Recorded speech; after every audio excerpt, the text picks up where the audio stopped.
Directory sa bahin sang City Hall sa siyudad sang Coronadal kaga makaupod naton ang management head sang City Traffic naton with Sir Joy Placer. Sir, good morning sir. Likewise, good morning kaga sa tanan ng mga listeners sang Bombo Radio Coronadal. Yes sir, dire kita sir sa aton nga line-up nga palam ko tanong since ka nagpatigayon sang flag raising ceremony ng aton sining alkalde kag na-mentionar niya nga ginlimpyo niya na ang porsyon sang aton sining Alunan Avenue particularmente diri sa may merkado publiko naton. Sir, ano ang naging counterpart sa aton siniyang city enforcers naton sa gipatigayon niya nga pag limpyo sang naligad nga inadlaw? Ayos no, ang pagplano no sang pag-transfer sang mga terminal sang aton nga tricycles pasulod dito sa public market no. May space abi dito which is may nauna na gani no nga mga barangay bound nga mga tricycles nga nauna na dito transfer kag dito upod na sila gintingob na sila dito tanan no. So last Friday ginpatigayon ang pagpang-transfer sang mga tent nga ginahimo nila silbi nga pasilungan sang atong nga mga tricycle sa standby o nagatorno no. Kaysa pagplano sini kaupod ang Market Management Office, ang Task Force Kaayusan, first ang traffic, no? Kung paano ini ipatigayon, kaupod ang Barangay Development Program, no? Kung paano ipatigayon ini, kag sang Biyernes ang hapon na umpisahan. So, kag sang Sabado, amo mangyapon ang papatigayon para sa pag-install sang mga wirings, no? Sa itong mga tents nga gipang transfer dito sa sulod. Oh, at least klaro kaga actually nakitaan man gid nga hawa na. Pero sir, since nga naghahatag man statement na aton alkalde regarding sa mga renewal naton nga mga employee, how about sa talatapan niyo sir? Kamusta ang inyo sining mga members kag inyo sining mga city traffic naton sa imong officer? Kamusta? Amo na gani amo nang ginahawat-hawat nga ginapaabot sang aton man mga kaupdanan. Ang pag-post sang listing kung ara ba ang mga pangalan o kung wala no.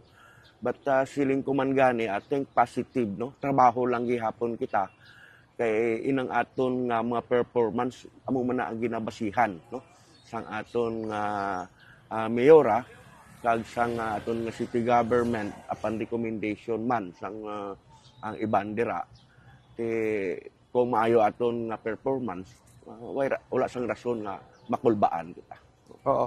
Dugang nga pala mo ko tanon, sir, inline sini paano naton ginapasiguro nga ti kung magwa man ng final listing sa mga i-renew, how about paano naton ma-maintain, especially nga gilimpyuhan ng aton nga palengke, ang deployment sang aton sini nga mga traffic enforcers, kamusta sini sir, kaya nila i-maintain nga wala sang may magpark dito sa ginlimpyuhan sang aton sini nga task force linisan nga dalan?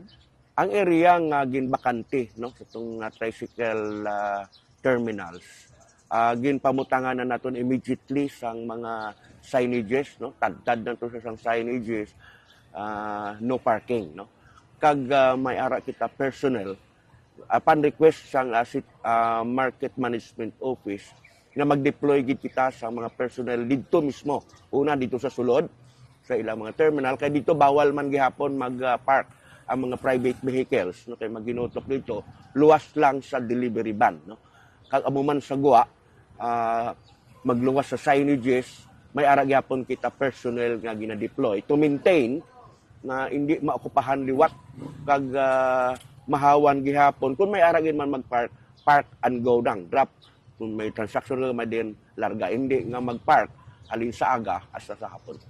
Last two question na lang Sir Joy. As of now, pila na ang imo sining personnel as of now sa aton sa inyong talatapan para mabalaan man sang kabombo naton kung may enough bala nga personnel ang City Traffic Management Office naton? Ang aton personnel sa subong kay wala pa man ang mag-end pa ang ila sini nga contract by April 30. No? So 112 ina sila subong.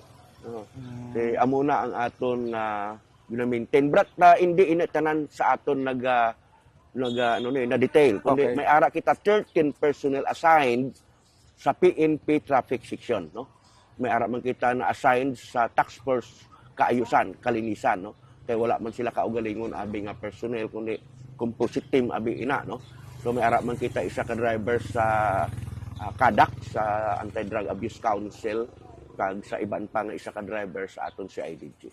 Sige, parting statement po lang Sir Joy, panawagan, mensahe sa aton siniyang publiko. Go ahead Sir Joy. Una-una nagapasalamat kita sa Bombo Radio Coronadal agod nga mapaabot man naton dako gid ang bulig sang media no, sang broadcast media na mapaabot naton ang mga informasyon sa aton mga katawhan no.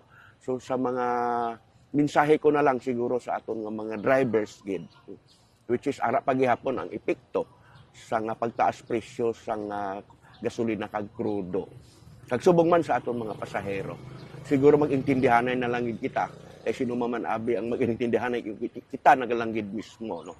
Intindihon niyo ang kahimtangan sa aton mga drivers. Mahal kayo ang gasolina.